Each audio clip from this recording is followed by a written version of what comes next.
Salut à tous. Alors aujourd'hui on va parler d'Overdrive, donc que j'ai vu avec Anna. Coucou. Alors c'est un film d'Antonio Negret et pas de Pierre Morel, même s'il est vendu comme ça. Pierre Morel il est juste producteur. Et d'ailleurs ça reste une production américaine. Pour l'histoire, c'est l'histoire pour le coup de deux frères, donc deux demi-frères, qui se sont fait un business sur le vol de belles voitures, donc de vieilles voitures Plutôt de rare et collection. ancienne. Ouais. C'est ça. Et donc du coup, ils sont sur une affaire et il se trouve qu'ils volent la voiture au mauvais gars et s'en suivent Pas plein mal de de magouilles, magouilles, ouais, c'est exactement. Alors au casting on a Scott Eastwood et Freddie Thorpe. Les autres acteurs sont pas ultra connus. Il y a un Allemand, je me rappelle déjà plus de son nom. Ah oui, on a notre Cad Bleu national bien sûr. Et non, qui est même pas là en fait pour un caméo, genre il est vraiment là tout au long du film. Moi je pensais qu'il allait juste faire un caméo en mode coucou c'est Caris, mais en fait non, il a vraiment un rôle. De cinéma classique. C'est ça, un rôle bien défini. Il est là, on le voit tout au long du film. Il parle pas beaucoup, Et il est pas hyper mis en avant ni en retrait, enfin. mais il est là. Si on savait pas que c'était Caris, on se douterait pas que c'est fait exprès quoi. Alors pour ce qui est vite fait de mon avis, bah, c'est un bon divertissement quoi. Je sais pas pour toi. Ben, c'est exactement ce que je pensais pendant le film, pendant les scènes d'action. Je fais ouais, c'est un bon divertissement. Il n'y a pas besoin de se prendre trop la tête, comme il disait Lucas avec la planète des singes. Là, c'est vraiment pour le coup un divertissement pur et dur. Il y a une histoire derrière, mais c'est un divertissement. T'es là, tu t'amuses bien. Ouais, ça va. Et tu réfléchis pas trop. Ouais, l'histoire tient la route. LOL. Et j'ai trouvé que c'était plutôt original de faire ça avec des vieilles voitures. C'est pour ça que j'ai voulu voir le film d'ailleurs. Pour les décors, le film se passe dans le sud de la France. Ouais, ça on n'avait pas précisé, ça se passe quasiment tout le temps autour de Marseille. Cocorico. Et ouais, les décors, ben, ils sont super bien filmés, c'est magnifique, genre avec les... on voit les plages, on voit certains tunnels. Enfin, moi, j'ai jamais foutu les pieds à Marseille, donc pour le coup, ils font une bonne pub à Marseille. Alors sinon, au niveau des scènes d'action, en fait, eh ben, j'en avais déjà vu une bien avant que le film sorte. En fait, si jamais vous connaissez Ciné Astuce, je vais essayer de mettre un lien quelque part, il avait fait un reportage sur une explosion, enfin camion et voiture, qui est pendant ce film-là en fait. Et il avait pas le droit de dire de Ouais, à quel film il l'époque, s'agissait. c'est ça. Ben maintenant, nous savons. Et du coup, quand j'ai vu la scène arriver, c'était vachement cool parce que je voyais déjà comment ça allait se passer. Bon, en fait, oui, ça peut un petit peu spoiler le film de voir le reportage, mais voilà. Genre, moi, la musique, je l'ai pas trop remarqué, genre, elle avait rien de oufissime, mais elle était plutôt sympatoche, et toi? Ben, je me rappelle que en fait d'un seul thème, un petit peu électro comme ça, mais il était plutôt cool. Ensuite, l'ARIA fait vraiment que le scénario devient pas prévisible en nous gardant vraiment des trucs en suspense jusqu'au dernier moment. Et ouais, des fois on s'y attend pas. On va essayer de rien spoiler.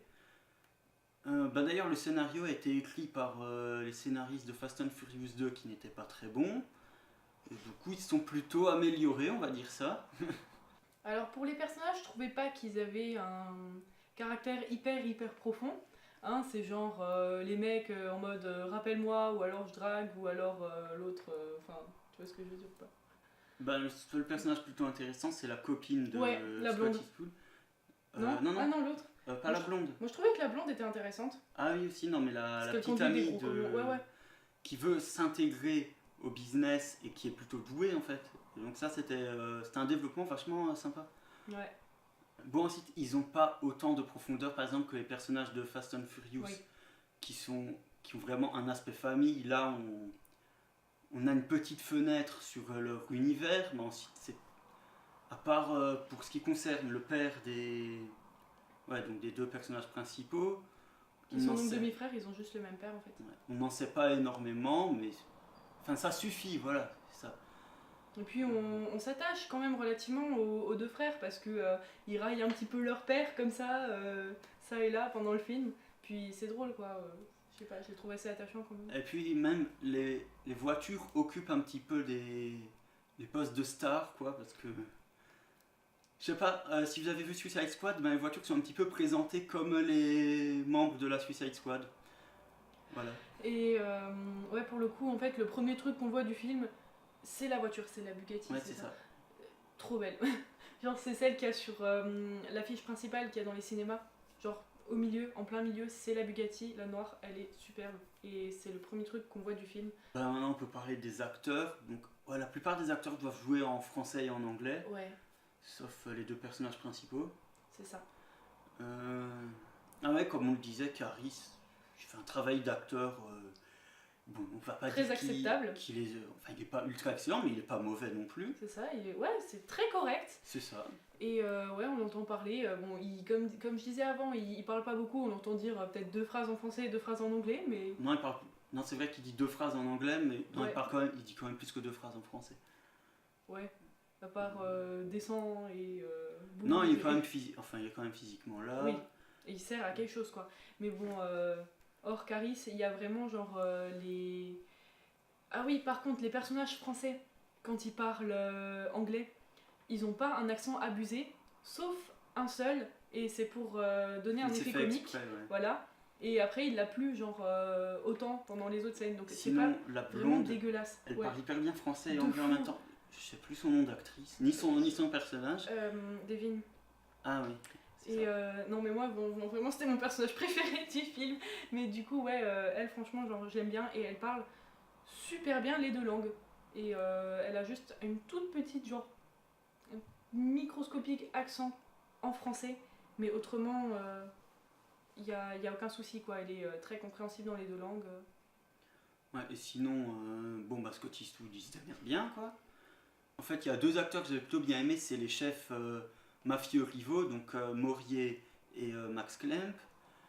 Eux, je trouvais qu'ils sortaient un petit peu du lot dans leur façon de jouer, quoi.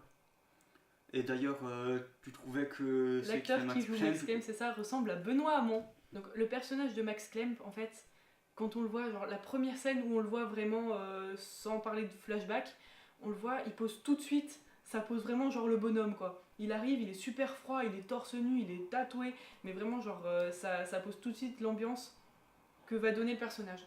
Alors ensuite, le film fait à peu près 1h35, donc plutôt court, mais ça suffit pour ce qu'il développe. En fait, c'est pas comme...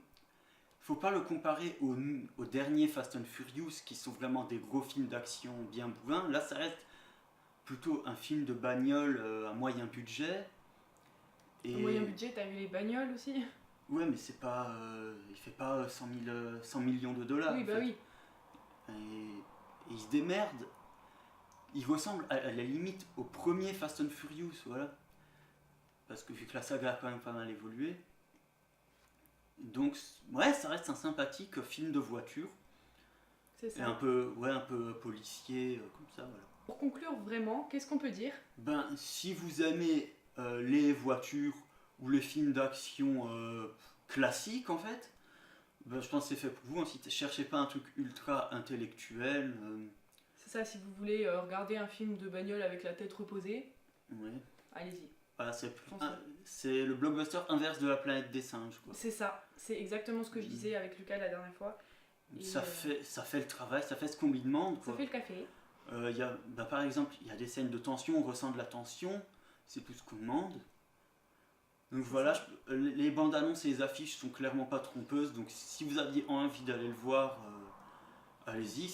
Sinon, je pense pas que. Si c'est pas votre cam, non, c'est vraiment pas ça, quoi. Ben, pour la petite histoire, moi, les films de bagnole, c'est pas du tout ma cam en général, mais quand j'ai vu les voitures qu'il y avait dedans, genre les vieilles voitures, je suis une fan de vieilles voitures.